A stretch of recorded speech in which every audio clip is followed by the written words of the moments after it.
Bonjour à tous, il y a quelques temps j'ai présenté une quinzaine d'anecdotes historiques dans une vidéo et ça m'a bien fait kiffer, alors je recommence. Comme la dernière fois, ces anecdotes sont classées dans un ordre plus ou moins chronologique et certaines vous permettront de vous la péter dans les soirées mondaines. Ouais ou pas. Allez, c'est parti, on commence tranquillement à Rome. Dès la fin de l'Antiquité, la ville possédait déjà un code de la route très strict. Bon, peut-être pas au sens où on l'entend aujourd'hui, mais quand même. Les charrettes de ravitaillement, les livreurs et les commerçants ne pouvaient circuler que la nuit. Et la journée, les piétons avaient les rues et seules les charrettes destinées à la construction avaient le droit de circuler. Durant le haut Moyen-Âge, les escaliers en colimaçon dans les tours des châteaux sont toujours construits dans le même sens. Ils montent dans le sens des aiguilles d'une montre. C'est parce qu'à l'époque, l'épée se porte à droite. Du coup, en cas d'attaque, les combattants situés en haut peuvent effectuer des mouvements plus facilement que ceux situés en bas, et donc ils ont l'avantage. Tenko est un roi birman qui régna au milieu du Xe siècle. Bon non, j'ai pas trouvé de photo. Un jour, rentrant épuisé de la chasse, il se perd et trouve une petite ferme. Il est assoiffé, affamé, et lorsqu'il passe devant le champ de concombres de la ferme, il n'hésite pas à se servir. Après tout, c'est le roi. Mais le fermier débarque et comme il n'apprécie pas trop qu'on touche à ses concombres, il tue le roi. Pour éviter les histoires, le fermier est proclamé roi à son tour et il fut surnommé le roi concombre. Bonjour la crédibilité. Ethelred II, dont on a vaguement parlé dans l'épisode sur Londres, est connu sous le nom d'Ethelred le mal avisé. Ça veut dire le mal conseillé. Bon, jusque-là, rien de particulier. Là où ça devient drôle, c'est que le nom Ethelred est un mot anglo-saxon qui vient de l'allemand rat, qui veut dire conseil, et edel, qui veut dire noble. Et ce nom signifie donc le bien avisé. Son nom est une antithèse. C'est beau. Christophe Colomb est connu pour être le premier Européen à poser le pied sur le territoire nord-américain. Mais il y a d'autres Européens qui ont découvert l'Amérique presque 500 ans avant Colomb et ce ne sont autres que les Vikings.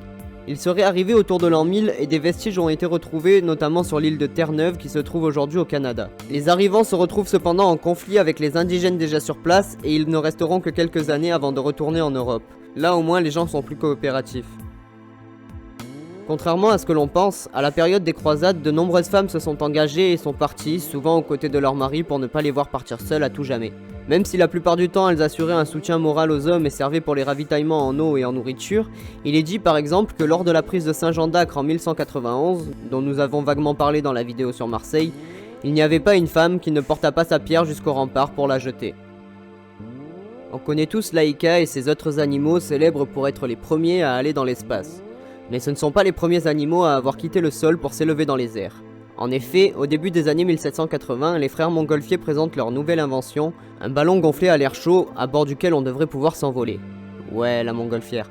Pour faire une démonstration de leur engin en étant certain de ne blesser personne, ils choisissent de faire embarquer un canard, un mouton et un coq.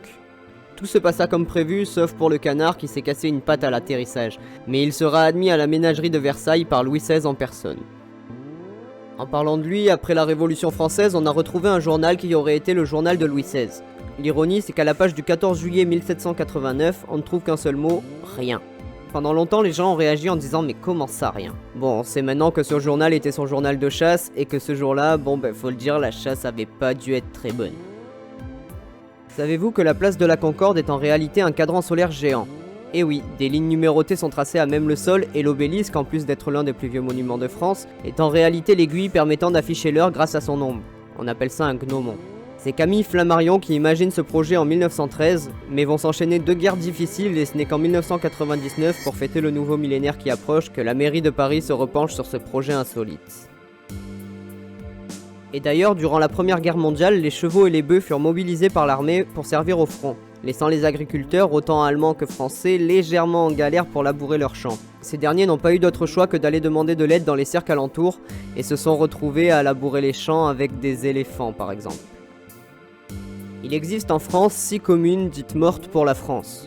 Durant la bataille de Verdun en 1916, ces villages ont été rasés par les Allemands. Afin de préserver la mémoire des lieux et de ceux qui y sont décédés, ils n'ont jamais été reconstruits et ne possèdent aucun habitant. Et pourtant ils existent administrativement et sont représentés par un maire. Chaque commune a même un conseil municipal de 3 personnes qui sont plus là pour le côté symbolique que pratique. Dans les années 1930, la ville de Bangkok en Thaïlande entame de gros travaux et pour cela ils doivent détruire un temple bouddhiste. A l'intérieur, les ouvriers trouvent une grosse statue de Bouddha de 3 mètres faite en une sorte de plâtre. Comme c'est un sacrilège de la détruire, même si à première vue une statue en plâtre c'est pas si extraordinaire, ils décident de l'offrir à une petite pagode comme il y en a des centaines en ville. Mais c'est con parce que la pagode n'a pas la place pour mettre une telle statue à l'intérieur et celle-ci va passer plus de 20 ans dehors sous un vieux toit en tôle. En 1955, un nouveau temple a été construit et on décide d'y transférer la statue. Mais lorsqu'une grue la soulève, un des câbles lâche et la statue tombe violemment dans la boue. Elle est laissée là jusqu'au lendemain matin. Sauf que l'espèce de plâtre là, ça fond dans l'eau. Et qu'il a plu cette nuit-là. Le lendemain matin, le plâtre avait fondu pour laisser place à une statue en or massif de 5,5 tonnes. Ce stratagème visant à protéger la statue a quand même duré 200 ans. Une question que vous vous êtes peut-être déjà posée, sait-on jamais, pourquoi la langue officielle en Inde est-elle toujours l'anglais alors que l'Inde a obtenu son indépendance en 1947 ? Eh bien tout simplement parce qu'en Inde, il y a plus de 850 langues parlées qui s'écrivent bien sûr avec une douzaine d'alphabets différents, et aujourd'hui 22 d'entre elles sont reconnues comme des langues officielles. À l'indépendance, n'ayant pas réussi à se mettre d'accord sur une langue officielle car chaque petite région prenait la sienne, eh ben ils ont gardé l'anglais parce que c'était quand même vachement plus simple. Une anecdote assez contemporaine. Tout le monde connaît Pink Floyd et normalement beaucoup connaissent cette pochette. Réalisée en 1977, elle représente un cochon, ou plus précisément une truie gonflable de 12 mètres nommée Algie, qui vole au-dessus de la centrale électrique londonienne, la Battersea Power Station. Pour faire cette photo, ça a pris 3 jours et ça a demandé l'intervention d'un tireur d'élite pour encadrer le ballon géant. Le premier jour, les couleurs étaient bonnes mais le ballon était toujours dans une mauvaise position, rendant a priori les photos inutilisables. Le deuxième jour, le tireur n'était pas présent et comme par hasard, ce jour-là, le ballon s'envola jusqu'à un couloir aérien à plus de 12 000 mètres de haut. Tous les vols londoniens furent annulés ou retardés à cause d'un cochon volant. Quant au troisième jour, le cochon rendait bien sur les photos, mais les couleurs n'étaient pas très belles, et finalement c'est un montage entre les photos du premier et du troisième jour qui seront retenus pour l'album. Pour conclure, récemment j'ai entendu quelqu'un dire que la langue française s'effaçait et que l'on mettait de plus en plus de mots pas français dans le dictionnaire. J'ai préféré en rire parce que ça m'a fait penser à un truc. Outre les mots comme sandwich ou chewing-gum empruntés au XXe siècle aux Américains, savez-vous par exemple que le mot amour n'est pas français ? Ben ouais, il vient du latin amor, et les mots latins en or, ils ont donné des mots en heure, comme labeur ou rigueur. Donc la version française du mot, c'est hammer. Amour, lui, c'est un mot occitan. Dans cette langue, les O se prononcent OU. Amor a donc donné amour. Les troubadours occitans le chantaient alors dans leurs chansons, et c'est devenu une sorte de symbole poétique qui fut repris plus tard par les poètes et les écrivains pour finalement finir dans le langage courant. Comme j'aime le répéter, le français d'aujourd'hui c'est l'argot d'hier, et l'argot d'aujourd'hui sera le français de demain. Voilà, cette vidéo touche à sa fin, j'espère qu'elle vous aura plu.